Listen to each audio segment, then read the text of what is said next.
योगी सरकार को निकाय चुनाव में ओबीसी आरक्षण को लेकर एक झटका लगा है। हाईकोर्ट ने उत्तर प्रदेश निकाय चुनावों को लेकर बड़ा निर्णय दिया है। लखनऊ बेंच ने यूपी सरकार को झटका देते हुए निकाय चुनावों के लिए 5 दिसंबर को जारी ड्राफ्ट नोटिफिकेशन को रद्द कर दिया। राज्य सरकार को बगैर आरक्षण निकाय चुनाव कराने का आदेश भी हाईकोर्ट की तरफ से दिया गया। अदालत ने कहा है कि जब तक सुप्रीम कोर्ट की तरफ से निर्धारित ट्रिपल टेस्ट न हो जाए तब तक आरक्षण नहीं माना जाएगा। हाईकोर्ट ने 2017 के ओबीसी रैपिड सर्वे को नकार दिया। ये निर्णय न्यायमूर्ति देवेंद्र कुमार उपाध्याय और न्यायमूर्ति सौरभ लवानिया की खंडपीठ ने दिया है। यूपी सरकार हाईकोर्ट के इस निर्णय के विरुद्ध सुप्रीम कोर्ट जा सकती है। ये विकल्प यूपी सरकार के पास खुला हुआ है।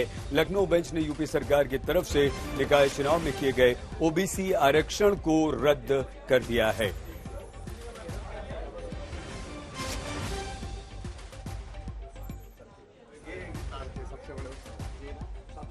निकाय चुनाव में हाईकोर्ट द्वारा आरक्षण ओबीसी को रद्द कर दिया गया। बात करने के लिए पीडीपी समरेश पाठक जी हैं। जो आदेश आया है आपने देखा होगा। अभिमानी न्यायालय का निर्णय के बारे में जानकारी मिली है।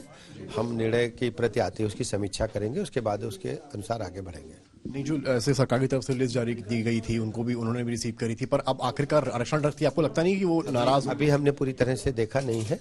न्यायालय का निर्णय आ जाएगा तो उसका परीक्षण करेंगे। हमारे जो विधि विभाग के लोग हैं, हमारी पार्टी के जो काम देखते हैं, उसके अनुसार फिर हम आगे बढ़ेंगे। कमीशन भी बनाने के लिए कहा है कि जो ओबीसी आरक्षण को लेकर आगे चर्चा करेंगे। हमारी न्यायालय ने जो कहा है उसकी हम समीक्षा करेंगे, फिर उसके बाद आगे बढ़ेंगे। आपको लगता है कि जनवरी में अगर चुनाव होगा बीजेपी तैयार?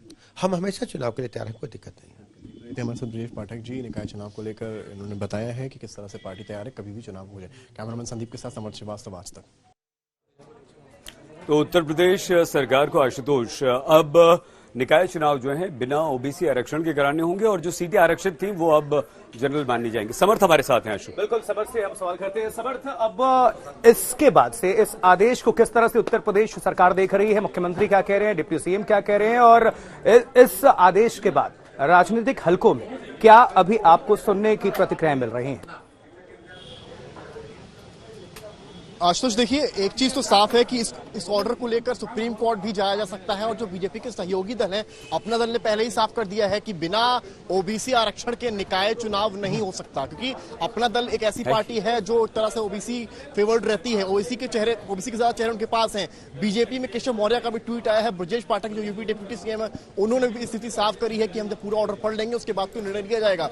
पर जो ऑपोजिशन पार्टीज हैं, जिसमें समाजवादी पार्टी है, जिसमें कांग्रेस है, उन सब ने आरोप लगाने शुरू कर दिए हैं। समाजवादी पार्टी ने कहा है कि आपके पास जब समय था, आप चाहते तो 6 महीने पहले आप पूरा आयोग गठित कर देते जिससे ओबीसी को आरक्षण मिल जाता, पर आप ये नहीं चाहते थे। उन्होंने ये तक आरोप लगाया है कि सरकार और अधिकारी ये नहीं चाहते हैं कि ओबीसी को किसी भी चुनाव या निकाय चुनाव में भागीदारी मिले। इसको लेकर आड़े हाथों बीजेपी को जो विपक्षी दल है वो ले रहे हैं। तो वहीं कांग्रेस का भी यही कहना है। कांग्रेस ने भी यही कहा है कहीं ना कहीं, क्योंकि ये आरोप अब पूरी तरीके से विपक्ष के द्वारा लगाए जाएंगे।